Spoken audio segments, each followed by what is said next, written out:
What's up, guys? Welcome back to Garage Sports Media. Jackson here. Got a great episode for you guys today. Let's get into it. So first, I just want to talk a little bit about the injuries going across the NFL right now.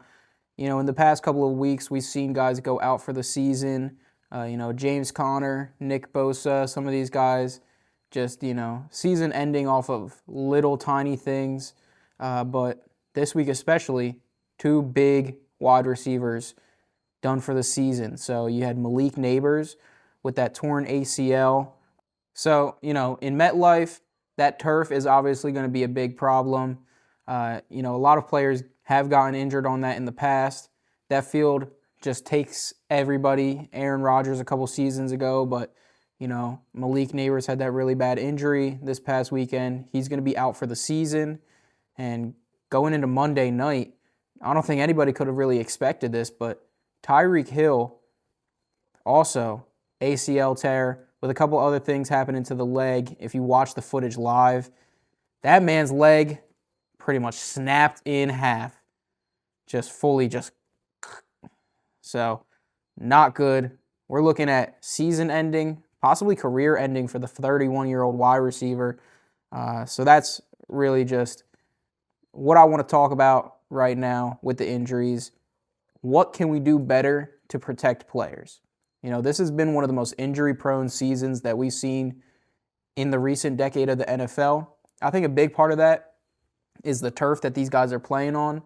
A lot of the guys are saying that the turf is like landing on cement.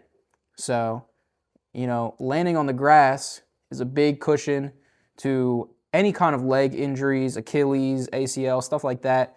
But when you're landing on such a flat, hard surface like the turf that's in MetLife and in other stadiums, that's where you're really going to see guys getting those bigger injuries. So I think that the NFL needs to do something about this. I think that there needs to be some kind of mandate across the NFL. In soccer, they really don't play on turf at all. They have grass that they play on, and you don't see guys getting injured as bad in soccer across the world. So I think the NFL needs to fix that because, these players are putting their lives, their careers on the line. And for there to be so many injuries, it's ruining their livelihood. So I think that is a really big issue that we have in the NFL right now is injuries. And I think something needs to be done to fix that. Now, I want to touch a bit on the way that this NFL season's going. For me, this is a season that is starting to look more and more like, maybe the older NFL, I guess you could say. Defenses are coming out strong, and they are stopping teams. So this season, you started to see some lower scoring games, but you've also started to see games with larger point differentials, bigger blowouts, I guess you could say. One of the ones that I want to highlight specifically is the Vikings-Bengals game a week ago. The Vikings defense just looked amazing, and they dismantled the Bengals team. So defenses, I think, are getting stronger in the National Football League. And, if you are somebody that likes watching defense more, watching that side of the ball more, I think you can get excited about this. Defenses are really starting to figure out not only what quarterbacks are doing, but they're starting to put more pressure on quarterbacks, focusing on bigger things such as keeping them contained, stopping runs, and stopping explosive plays. So, you start to see it across the league. Teams that aren't great, but they're winning because their defenses are just destroying teams, So one of the teams specifically that I think of off the top of my head is the Seahawks. The Seahawks are by no means a great team, but their defense is coming out so strong week after week that their offense can just match that and win games.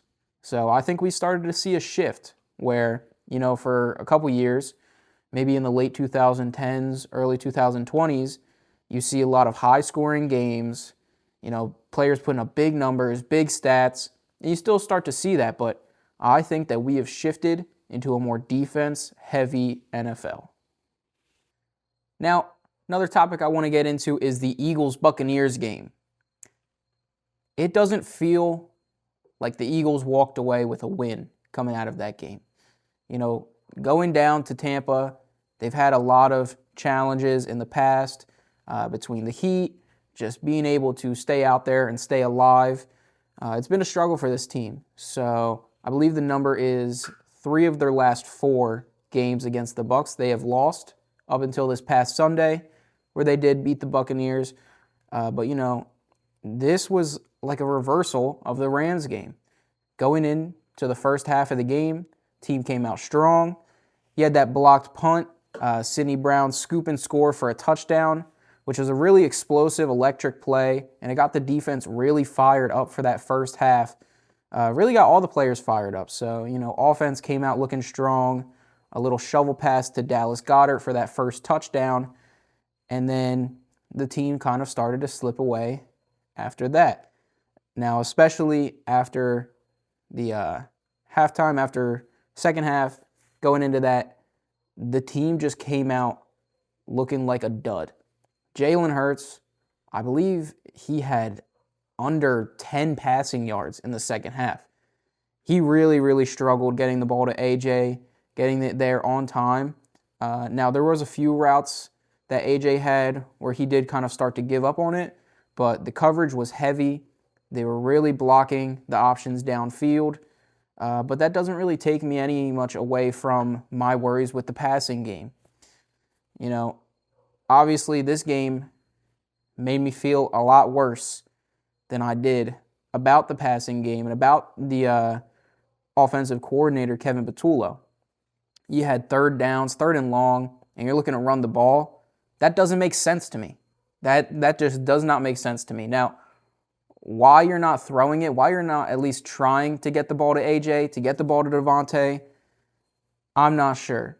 But, with that offense, I want to really talk about that specifically. Going into the first half, the stats aren't really prevalent on either side of the ball. Throwing, they have a few good plays to Dallas Goedert. Dallas Goedert did have a good game, but, with Saquon, they're running it up the middle every time. Saquon's not having a great year. So you can't say that you're running the ball. But then you look at A.J. Brown's stats and Devontae Smith's stats, and you see Jalen's stats. I believe he had another game under 200 yards, and that just cannot happen for a quarterback in the professional football league to be having under 200-yard games continuously. Obviously, something is not clicking. Now, they are winning games, which is great, but it seems like a lot of the time our defense is just bailing us out. And that shouldn't be the case. Going into the half, you feel confident as an Eagles fan. Oh, wow, this is going to be a blowout. The team is looking great. And then the Bucks have those big plays, 70-yarder down the field, another 70-yarder down the field, and things start to slip away. And then you watch your offense, and they go out there looking less and less confident every time they go to throw the ball. Like I said, you start off strong, but then some of those plays, the ball's just overthrown or it's not timed right. Something needs to get better. Now, it's great to want things to get better when you are 4-0. That is a great spot to be. But it reminds me of the 2023 season. We kept saying, at least we're winning games, at least we're winning games. You're 10-1. Then you pretty much lose out for the rest of the season. So once teams figure out the format on the Eagles, they'll start winning games. We need to adjust. Now, I want to talk a little bit about baseball. We're going into October. Postseason's coming up. It is time to get excited for baseball once again. I know a lot of people, especially if you are a big football fan, football season starts, baseball's kind of in the back of your mind, but now is the time to tune in more than ever. If you're a Phillies fan especially, they have that first round bye. So you're going to have to wait a week if you want to watch some playoff baseball. But, this is really good for Phillies with that bye. A lot of people have wondered in the past if a bye can kind of lead the team to looking a little weak in that first couple of games. But, this has started to get proven wrong. So, last year especially, you see every other team that has the bye, except for the Phillies, moves on in that next series. So I think this is going to be kind of the season for the Phillies to prove that they are a good baseball team in the postseason especially. You get there in 22, you get to the World Series, you come out flat. 23, you could get a trip to the World Series, but you come out flat against the Diamondbacks. 24, come out flat against the Mets. So it's just step by step. The Phillies are kind of just getting worse and worse and worse in the postseason. So whether it's bad management, which we have seen before, or it's just players not showing up at the right time, there's a lot to be worried about. But this year feels different. This year feels like this team can get to a World Series. The bats are hot, and players are playing some of the best baseball of their entire career. Kyle Schwarber just shy of tying Ryan Howard for the home run record. And, that is just electric to see as a fan. You want to see guys going for records, trying to beat past players, because that's where improvement comes from, is challenging yourself, seeing how good you can possibly be. So when players are going for goals like that, you love to see it as a fan, because there is more to motivate them. And I think that there is a lot to motivate these players to go to and win a World Series this year. I think a lot of them know that it is maybe their last time altogether. Trades are going to happen. People are going to be moved around. We have a couple free agents. This team this year is not going to look the same going into next year. So I think now's the time. If you are a Phillies fan, appreciate it while you have it.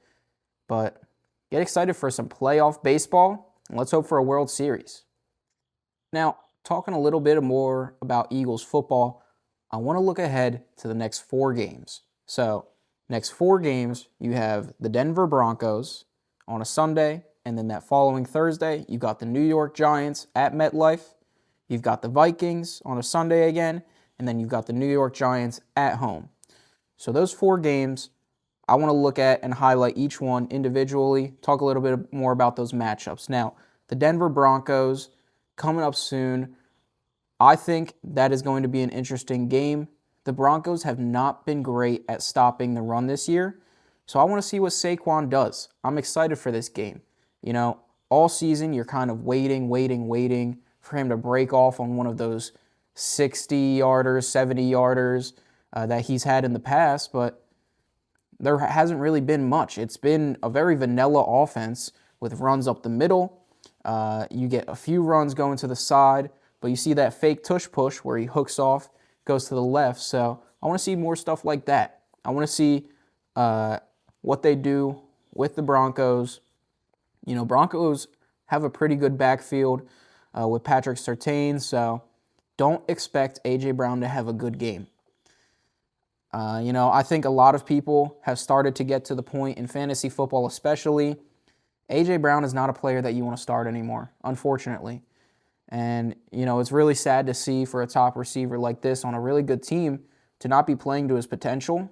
But, yeah, this is another game that I just do not think the Eagles are going to be passing the ball much to A.J. Brown. I expect Dallas Goedert to have another good game. So with that Broncos team, it's going to be short throws or running the ball. That's where the Eagles are really going to excel. Now, on the other side of the ball, defense, going against that sophomore, Bo Nix, and a couple of good players on that Broncos side of the ball. So, you've got your running back with the Broncos. They're kind of flip-flopping between guys. So that leaves a little bit of unexpectedness, I guess. Eagles have also struggled a bit against the run this year. You've had running backs from other teams having really good games. Williams with the Cowboys, that first game of the year, he had a pretty good game. Bucky Irving this last week had a pretty good game. So I'd expect the running backs for the Broncos to have a bit of a better game.